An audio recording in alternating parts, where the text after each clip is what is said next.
เขาบ่มีศีลเขาอาจจะพุทธแต่ตัวแต่ใจเขาไม่ใช่พุทธนะน้องธนาพรอ้ายได้บอกไปแล้วเขาเป็นเพียงพุทธแต่คราบ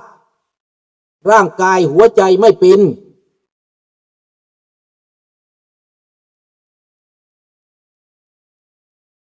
ถ้าเป็นพุทธของพระพุทธเจ้าแท้ๆนั่นนะเขาฝักใฝ่หาความสงบฝักใฝ่หาความยุติธรรมฝักใฝ่หาความถูกต้องปฏิบัติศีลปฏิบัติธรรมอันนั้นเป็นพุทธแท้แต่พุทธทุกวันนี้เป็นพุทธธุรกิจเป็นพุทธแอบแฝงไม่ใช่ชาวพุทธที่ดังเราคิดเราปรารถนานะลุงอยู่ในเหตุการณ์นี้ลุงเป็นคนสังเกตลุงเป็นคนติดตามลุงเป็นคนศึกษานิสัยใจคอของผู้ที่อ้างว่าเป็นชาวพุทธนะลุงมาว่าให้ฟังตั้งแต่เกิดมาลุงก็เชื่อว่าคุณงามความดีนะถูกต้องแต่ความดีคุณงามความดีกินบ่ได้และก็อยู่บ่รอดความดีความเชื่อกินน้ำสาบานอยู่วัดองค์ตื้อตายย้อนน้ำสาบานไว้ใจน้ำสาบานไว้ใจย้อนบาปบุญคุณโทษดังนั้นตั้งแต่นี้ต่อไปไม่มีอีกแล้วเราอย่าไปเอาเป็นมาตรฐานเลยวัดก็พึ่งไม่ได้บาปก็พึ่งไม่ได้บุญก็พึ่งไม่ได้แค่ความจริงความถึงความถ่องความเข้าใจเท่านั้นที่อยู่ได้แม่นบ่หรือบ่แม่นเจ้าจะนั่งรับตาท่าแต่บุญมาหล่นใส่เจ้าก็บ่ได้เจ้าจะนั่งรับตาท่าแต่บุญมาสวยก็บ่ได้ถ้าเจ้าบ่เฮ็ดถ้าเจ้าบ่ทำถ้าเจ้าบ่ปฏิบัติบาปบุญคุณโทษนั้นไว้วัดใจของคนเท่านั้นนี่ดังนั้นพี่น้องต้องเลยเข้าใจว่าอย่าไปสลาใจน้ำนั้นเจ้าสินบสิไหวก็บ่ได้ถ้าเจ้าบ่เฮ็ดถ้าเจ้าบ่ปฏิบัติสบายดีแก้วศิวิไล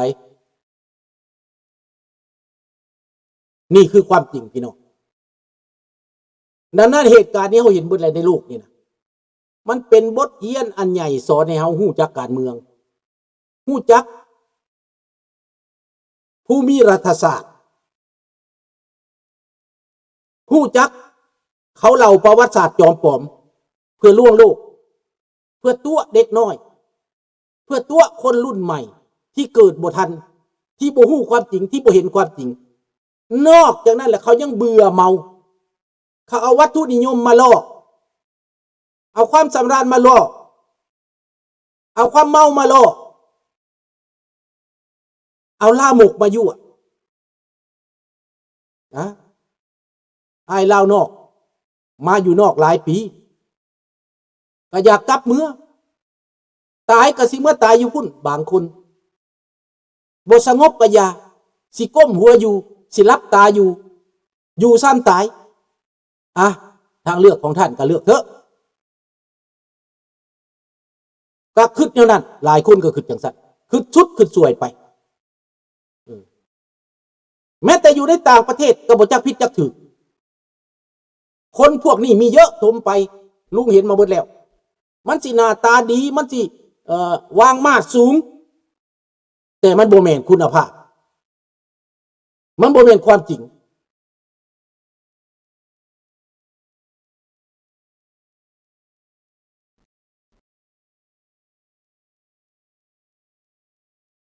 มันโมเมนต์เท่านั้นก็คือเขาว่าจังซี่แหละพญาครุฑเขาไม่ได้ขึ้นไปไกลขนาดนั้นหรอกเขาสอนซึกข้างนี้นะอเมริกาสอนไผสอนซาอุดิอาระเบียสอนคาตาร์บาเรนสอนกลุ่มเหล่านี้ที่ฝักไปปีนมาน่ะที่แล่นไปหาบริกขนาดอเมริกาตั้งเหตุเก้าโอ้นี้ขึ้นมาให้พวกนี้น่ะมันเลือกขาดเลยให้พวกนี้นะมาเลือกข้างไหนอเมริกาตั้งเหตุไหนเขาอ่านยุทธศาสตร์นี่ได้ ผู้อ่านเรื่องนี้นะเขาอ่านได้โดนัลด์ทรัมป์อ่านขาดถ้าเหตุเจิกตัวนี้เข้ามาแน่นอนอิหร่านมันต้องยิงประเทศเหล่านี้เขาต่างศาสนาต่างอุดมการณ์ต่างความคิดต่างผลประโยชน์เขาเป็นคู่แข่งกันนี่เขาอ่านตัวนี้แล้วหลังจากมันเป็นคาโอติกแบบนี้แล้วอเมริกาก็ปล่อยให้ประชาชนอิหร่านที่อยากปลดปล่อยตัวเองนั้นสบายดี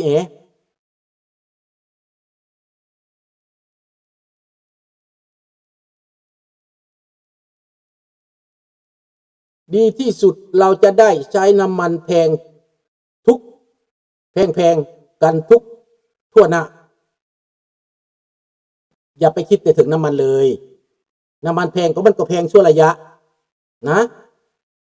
แต่ว่าเขาได้แก้ไขเขาได้จัดการกับสิ่งที่เขาจัดการแล้วอันคนเนี่ยไปตื่นตระหนกเรื่องน้ำมันน่ะผู้จักน้ำมันมันแพงเจ้าก็อยู่บ้านเฮ็ดไห้ใส่หน้าเจ้าพอได้กินได้อยากในระยะนี้อีกจักหน่อยสภาพมันปกติแล้วมันก็เปลี่ยนคือเก่าเขาควบคุมได้แล้วมันก็เป็นอันด้ามทิศสองทิศน้ำมันแพงมันบ่ได้เป็นว่าล่มตายเด้มันบ่แม่นเจ้าสิตายย้อนน้ำมันนั่นบ่แม่นเด้บ่แม่นได้พี่น้องอันนั้นมันเป็นเกมการเมืองที่เขาเว้าเขาปั่นเจ้าน่ะเขาอยากขึ้นเขาขึ้นเขาอยากลงเขาลงมันเกี่ยวกับกลเกมตลาดการค้าเขาอันนั้นมันบ่แม่นว่าอเมริกาเฮ็ดซึกแล้วน้ำมันแพงเนาะแต่ก่อนบ่เฮ็ดซึกแพงก็มีตอนนี้เขาตัดหัวอิหร่านแล้วนะต่อไปเขาจะคุมตัวนี้นะแม้นอเมริกาจะคุมรัสเซียอเมริกานี่เขามีแผนการจะคุมโลกเรื่องน้ำมันอันนี้แน่นอนโลดแต่เพียงตั้งแต่ว่ารัสเซียรวมมือต่อหน้าไปรัสเซียต้องหยุดการลุกลามยูเครนและรัสเซียจะออกมาขายน้ำมันอิหร่านก็จะออกมาขายน้ำมันซาอุดิอาระเบียก็จะออกมาขายน้ำมันในราคาถูกลงพี่น้องมันเป็นเกมมันเป็นยุทธศาสตร์เขาจะตัดหัวพวกหัวอูแดงหั่นน่ะเขาปราบพวกหัวอูแดงน่ะเจ้าคิดว่าบ่ยุบวะเจ้าคิดว่าอิหร่านมันสิกลับมาคือเก่าวะเนาะดีบ่ได้อยู่ในอำนาจซ้ำนะประชาชนล่างแท้ๆครั้งนี้น่ะประชาชนอิหร่านเขาเต้นโฮเขาเฮวเขาม่วนน่ะมันเป็นอย่างนั้นได้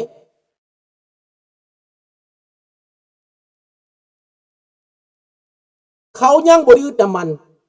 แต่เป็นยังเขาขึ้นราคามันเป็นพวกพ่อค้าสวยโอกาสขั้นเจ้าสิโจมตีนะโจมตีพ่อค้าพูนพ่อค้าเก่งกำไรอันนี้นะเขาสวยโอกาสชั่วคราวซื่อๆ temporary พี่น้องจักหน่อยรัสเซียมันไขว่าวน้ำมันน่ะรัสเซียมันยุดตกลงกับอเมริกาได้ยุติสงครามยูเครนได้รัสเซียไขว่าวน้ำมันกระทึกลงในตอนนี้หนึ่งเขาตั้งเหตุให้จีนนะมันให้มันเกาติกคือกันแม่นเจตนาอเมริกาอยากให้จีนนี่มีผลกระทบให้มันกระทบด้านเศรษฐกิจให้มันเหตุสงครามบ่ได้มันเป็นแผนการของอเมริกาเบิดแหละนี่นะเอาเหตุให้อึดให้อยากแล้วผมเจรจาสิยุดบ่สิเอาบ่ค้าขายกันเนาะว่ามันเกมของเขาอันนี้นะดังนั้นเฮาผู้เล่นเกมเฮาอย่าไปอินน้ำเขาจนหมดเฮาอย่าไปเป็นบ้าน้ำเขาจนหมดแม่นบ่สิไปเป็นบ้าน้ำเขาจนหมดว่าเรื่องน้ำมันแพงกันน่ะโอ้ย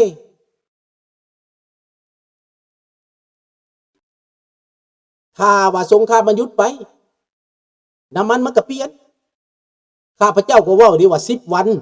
เดี๋ยวนี้มันบ่ฮอด10 วันซ้ำมันบ่ฮอด10 วันซ้ำเขาสิหยุดยิงแล้วนี่นะอเมริกาตะทำรับประกาศชนะแล้ว Mission accomplished แล้วจบบาดนี้อิหร่านเกิดหยังบาดนี้เกิดการลุกลานเกิดการต่อต้านขึ้นทุกยอมหย่าได้บาดนี้มันเป็นแผนการเขาอเมริกายอมลงทุนช่วยอิสราเอลส่วนจีนกับรัสเซียเอาใจช่วยอิหร่าน ลงทุนจีนมันดับหายไปเลยดิผลประโยชน์ของจีนมันจิบหายเบิดแล้วในอิหร่านหายไปแวบเดียว 8,000 ล้าน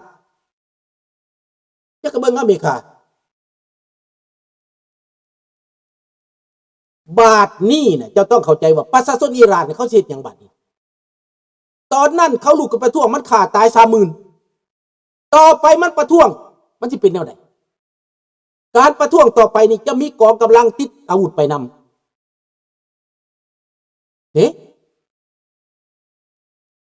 ถามโลดถามมาโลดมันเป็นเกมทั้งนั้นแหละอันนี้นะอเมริกากำหนดเกมนี่นะลังคนก็อิหร่านกำหนดแต่กำหนดชีวิตมันก็ยังบ่ได้แล้วคันเขาสิเหตุแบบอิหร่านเหตุนะเขาปูพรมโลดมีหยังแต่ว่าระวังได้ถ้าว่าอิสราเอลทนบ่ไหวนี่มันป้องกันตัวมันใส่นิวเคลียร์เจ้าเห็นอย่างมันบ่ได้เด้มันใส่อันน่ะมันใส่ลูกกันนิวเคลียร์จัก2 ลูกเขาเอาลงใส่อันนั้นเตหะรานหั่นนะข่อยย่านปานญี่ปุ่นพุ่นละเด้ออิสราเอลเฮ็ดได้กะว่าถ้าว่าอเมริกาบ่ซอยไผก็บ่ซอยปาให้อิสราเอลโดดเดียวนี่มันเฮ็ดได้มันบอกว่าเซลฟ์ดิเฟนส์โลดได้แต่อย่าลืมได้นาตาญาฮูนี่มันนักไปกว่าโดนัลด์ทรัมป์พุ่นได้นี่คือเด้อโดนัลด์ทรัมป์เราบ่อยากเฮ็ดสงครามอยู่แล้วถ้าเจรจาได้เราบ่เฮ็ดแต่เจรจาเจ้าเพิ่นบ่เข้าใจเร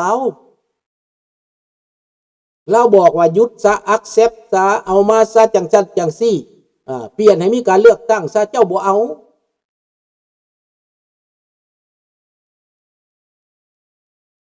แม่นแล้วอเมริกาคุ้มแน่นอนเพราะตลาดเป็นอเมริกาซื้อดิ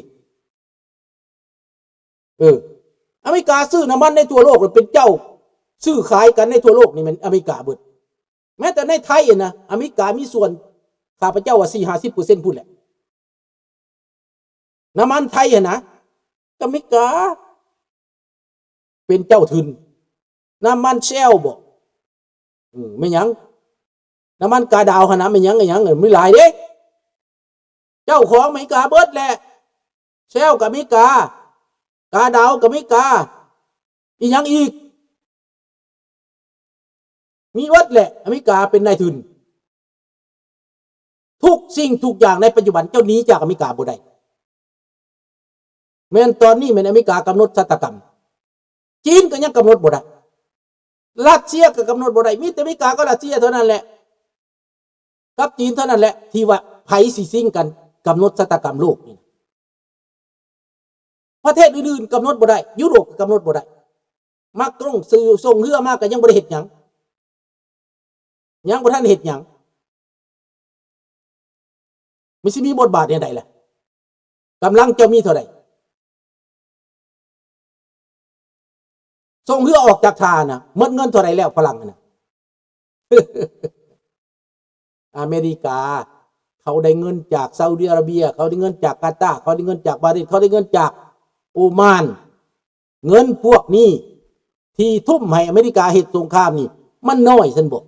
แต่ละเทื่อเฮ็ดสงครามนี่นะเฮ็ดสงครามปราบอิรักซาอุดิอาระเบียให้เท่าใด 20,000 ล้าน 20,000 ล้านดอลลาร์คูเวตให้เท่าใดหลายพันล้านได้แต่ละประเทศได้เพราะว่าพวกนี้ได้ประโยชน์เขาปกป้องบ่อน้ำมันของพวกนี้ไว้อเมริกาส่งทหารเข้าไปปกป้องซาอุดิอาระเบียส่งทหารเข้าไปปกป้องอยู่หั่นน่ะแต่ตอนนี้อเมริกาเสียท่าบนว่าปกป้องโดรนชาฮิดอยู่บ่ได้มันหลายพูดมันมาหลายพูดจึงยืนในเซเลนสกี้มาซอยแนวว่าซั่นเซเลนสกี้ก็ไปแล้วไปลงจอร์แดนแล้วเซเลนสกี้ไปลงกาตาร์ไปลงโอมานแล้วเซเลนสกี้ส่งเสี่ยวซ่านไปแล้วแลกกับประโยชน์ทางการทหารทางด้านอาวุธ